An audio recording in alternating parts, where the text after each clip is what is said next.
వేరొక పార్టీని విమర్శించే విధానం కావచ్చు, రెండు పార్టీలోనూ జరిగాయి. మరి ఎందుకు ఒక్కరిని మాత్రమే ఒక్కొక్కరుగా ఆ పార్టీకి సంబంధించి ఇటుపక్క కేసులు నమోదు చేయట్లేదు అంటున్నారు? ఇటుపక్క కేసులు వస్తున్నాయి, అటుపక్క కేసులు పెడితే యాక్షన్ అసలు కేసులే తీసుకోవట్లేదు, మా కుటుంబంలో వారిని కూడా దూషిస్తుంటే మా మనసుకు కూడా బాధ అనిపించి కంప్లైంట్ చేస్తున్నా కనీసం కేసు తీసుకున్నటువంటి పరిస్థితి అంటున్నారు. ఏ విధంగా ప్రజలు చూడరా? హర్ష గారు, ఇది బిఎన్ఎస్ యాక్ట్ ఏదైతే ఉందో వీటికి సంబంధించి ఆర్గనైజ్డ్ క్రైమ్ అనే దానికి పాల్పడిన దాంట్లో వైసీపీ ప్రభుత్వం గత 5 సంవత్సరాలుగా ఎవరైతే ఒక 130 మందిని పెట్టేసి ఒక్కొక్కరి పోస్టుల్ని వైరల్ చేసుకోవడం కావచ్చు, దానికి సంబంధించి కొన్ని యూట్యూబ్ ఛానల్స్ లేదా కొన్ని రిమైనింగ్ జర్నలిస్టులను కావచ్చు, వీళ్ళందరినీ యూజ్ చేసుకొని ఒక పద్ధతి ప్రకారం వ్యక్తిత్వ హననాలకు పాల్పడిన మాట వాస్తవం. అది మనం లాస్ట్ డిబేట్ లో కూడా మనం మాట్లాడుకున్నాం. ఈ విధంగా ఇప్పుడు ప్రస్తుతానికి ఇప్పుడున్న పరిస్థితుల్లో ఎవరైతే ఇలాంటి వాటికి పాల్పడ్డారో వాళ్ళందరి మీద యాక్షన్ తీసుకునే క్రమంలో అరెస్టులు కానీ ఇంకోటి కానీ జరుగుతున్నాయి. ఈ బిఎన్ఎస్ 111 దాని కింద ఎవరికి నోటీస్ ఇవ్వాల్సిన అవసరం అయితే లేదండి. ఫస్ట్ అది ఇంపార్టెంట్, అది తెలుసుకోండి ఒకసారి. దీనికి సంబంధించి ఇదేమి 7 years బిలోదో లేక ఇంకోటి కాదు, కొంతమందికి లైఫ్ కూడా పడుతుంది, అట్లాంటి ఇష్యూస్ కూడా ఉన్నాయి. ఇక ఈ రోజు టాపిక్ లో మనం ఎవరి గురించి అయితే మాట్లాడుకుంటున్నాం, కొడాలి నాని గారు కావచ్చు, దువ్వాడ శ్రీనివాస్ గారు కావచ్చు, పోసాని కృష్ణమౌళి గారు కావచ్చు, ఈ ఆర్జీవి గారు కావచ్చు, వీరు అందరూ ఒక స్టేజ్ దాటి మితిమీరిపోయి ఇష్టం వచ్చినట్లుగా మాట్లాడి చంద్రబాబు నాయుడు గారిని వాడు వీడు అని చెప్పి కొడాలి నాని గారు అయితే, ఇక ఆర్జీవి గారు అయితే ఒక సినిమా వ్యూహం అనే సినిమా కావచ్చు, ఇంకా కొన్ని వైసీపీకి అనుసంధానం చేసుకొని కొన్ని అనుబంధ సినిమాలు తీసి వారి ఫోటోలు వారి వ్యక్తిత్వ ఇది మార్ఫింగ్ చేసేసి ఒక నాయకుల్ని చేతకాని నాయకులుగా చిత్రీకరించడంలో ఆయన ఒక స్టేజ్ దాటి వెళ్ళిపోయాడు. ఇక పోసాని కృష్ణమౌళి గారు అయితే ఇక రీసెంట్ గా జరుగుతున్న ఇష్యూస్ ని చూస్తూ కూడా గత 4-5 రోజుల నుంచి ఇంకా ఇష్టం వచ్చినట్లుగా మాట్లాడుతూ, ఇదేంటంటే అండి, ఎప్పుడైనా కూడా ఎవరైనా మనం మాట్లాడాలి లేక విమర్శించాలి అంటే రాజకీయంగా విమర్శించండి, ప్రాబ్లం లేదు. ఇప్పుడు నువ్వు ఇచ్చే కొన్ని సంక్షేమ పథకాల్లో కరెక్ట్ గా జరగట్లేదు అని విమర్శించండి, ప్రాబ్లం లేదు.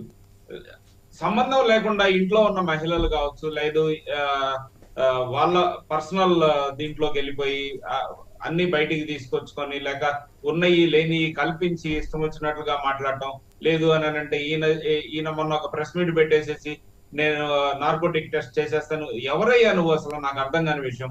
వైసీపీ నాయకుడువా లేక ఇంకోట? నాకు సంబంధం లేదు, కానీ వచ్చేసి నేను నార్కోటిక్ టెస్ట్ చేస్తాను, నువ్వు ట్రూత్ ఆన్సర్స్ చెప్పేస్తావా? ఇవన్నీ ఇష్టం వచ్చినట్లు మాట్లాడి ఏకవచనంతో పిలిచి, ఇవన్నీ కరెక్ట్ కాదండి. ఒక వికృత పోకటకి శ్రీకారం చుట్టిన పార్టీ ఏదైతే ఉందో అది వైసీపీ ప్రభుత్వం.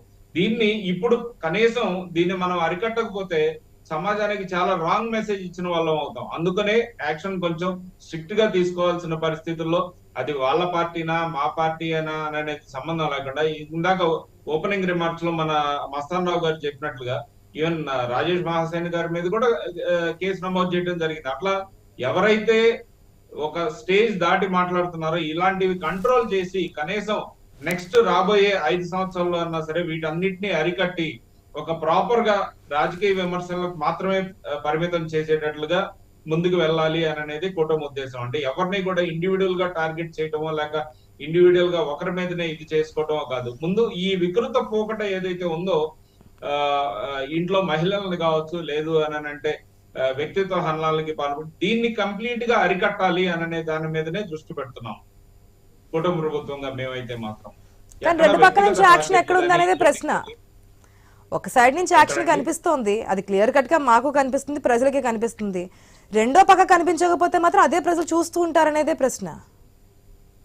లేదండి, ఏదో నామమాత్రంగా ఏదో 1-2 కేసులు ఇంకా వారి మీద యాక్షన్ తీసుకున్నాం, వీరి మీద ఇటుపక్క 10 కేసులు 50 కేసులు నమోదవుతుంటే ఇటుపక్క కనీసం 1-2 కేసులు నమోదవుతుంటే కనిపించదంటారా వ్యత్యాసం ప్రజలకి? లేదండి, ఖచ్చితంగా రెండు వైపులన అరికట్టే ప్రయత్నం అయితే జరుగుతుంది. అందులో ఎటువంటి ఇది లేదు. మాకు క్లియర్ ఇన్స్ట్రక్షన్స్ కూడా ఉన్నాయి. ఎవ్వరు కూడా పొరపాటును కూడా పర్సనల్ డీటెయిల్స్ లోకి కావచ్చు, లేదు వాళ్ళ ఇంటర్నల్ గా ఫ్యామిలీ డీటెయిల్స్ గురించి పొరపాటున కూడా కామెంట్ చేయొద్దు అని క్లియర్ ఇన్స్ట్రక్షన్స్ కూడా ఇచ్చున్నారు.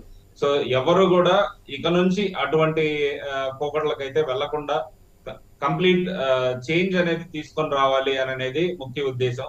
దాంతో పాటుగా పోలీసు వారు ఇదివరకు ఎలా అయితే వ్యవహరించారో వాటన్నిటినీ కూడా లైవ్ ఎగ్జాంపుల్ చెప్తున్నారు లక్ష్మణ్ రావు గారు. ఇక్కడ ఆయనకి సంబంధించి ఆయన కుటుంబం మీద ఈ విధంగా దూషణలు ఆడుతుంటే కేసు పెడదామని వెళ్తే కేసు నమోదు చేయట్లేదు పోలీసులని, ఎట్లా? అది డైరెక్ట్ గా నాకైతే ఎగ్జాక్ట్ ఇన్ఫర్మేషన్ తెలియదండి. ఒకసారి కనుక్కొని నేను క్లియర్ గా దాని గురించి కామెంట్ చేయగలను.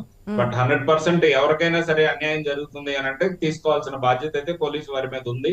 వారు మరి ఎందుకు తీసుకోవట్లేదు అనేది తెలియదు.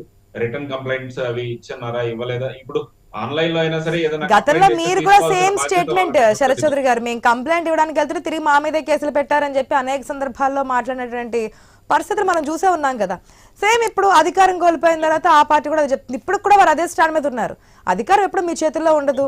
ఒక్క 4 సంవత్సరాలు వెయిట్ చేయండి. ఆడే 5 నెలలు అయిపోయింది కదా, ఇంకా 5 నెలలు రాజకీయాల్లో పోతూ ఉంటాయి.